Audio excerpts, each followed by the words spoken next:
UP उपचुनाव में कांग्रेस नहीं उतारेगी प्रत्याशी। यूपी कांग्रेस ने अखिलेश यादव को मान लिया अपना नेता। आखिर इसके पीछे क्या है वजह?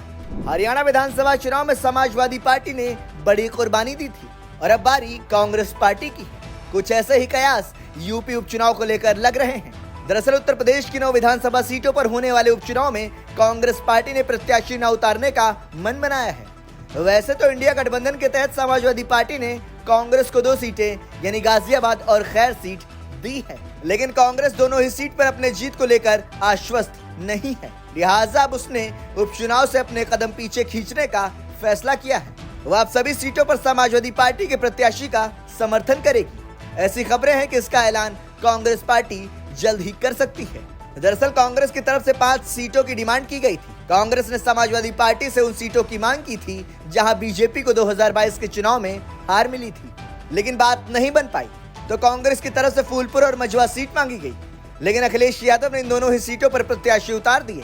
हालांकि गठबंधन के तहत समाजवादी पार्टी ने गाजियाबाद और अलीगढ़ की खैर सीट कांग्रेस के लिए छोड़ दी। इन दोनों ही सीटों पर इंडिया गठबंधन के लिए राह आसान नहीं है। यहाँ बीजेपी काफी मजबूत है। यही वजह है कि कांग्रेस अपने हिस्से की 2 सीटों को बदलवाना चाह रही थी, लेकिन बात नहीं बनी, जिसके बाद अब कांग्रेस ने मन बना लिया है कि वह अपने हिस्से की दोनों सीटों को भी सपा को ही दे देगी। कार्यकर्ताओं का न टूटे मनोबल।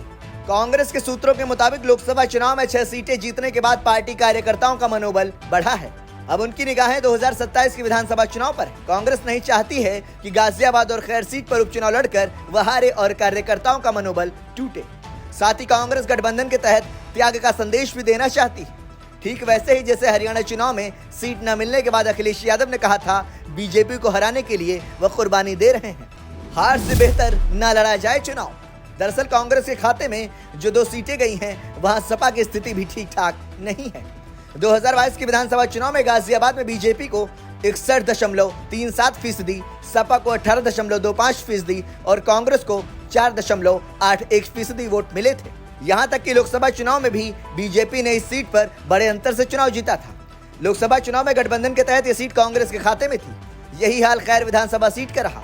2022 के विधानसभा चुनाव में बीजेपी के अनुप्रधान को इस सीट पर 55% से अधिक वोट मिले थे, जबकि आरएलडी को 16% से अधिक वोट मिले थे। आपको बता दें कि यहाँ सपा और आरएलडी का संयुक्त प्रत्याशी मैदान में था, जबकि कांग्रेस को महज 0.6% वोट मिले थे। आंकड़ों के हिसाब से दोनों ही सीट पर सपा कांग्रेस गठबंधन के बावजूद कमजोर नजर आती है। ऐसे में कांग्रेस नेताओं का मानना है कि चुनाव लड़कर हारने से बेहतर है कि न लड़कर सपा का समर्थन किया जाए, जिससे कार्यकर्ताओं का मनोबल बना रहेगा। ब्यूरो रिपोर्ट, संदेश वाहक।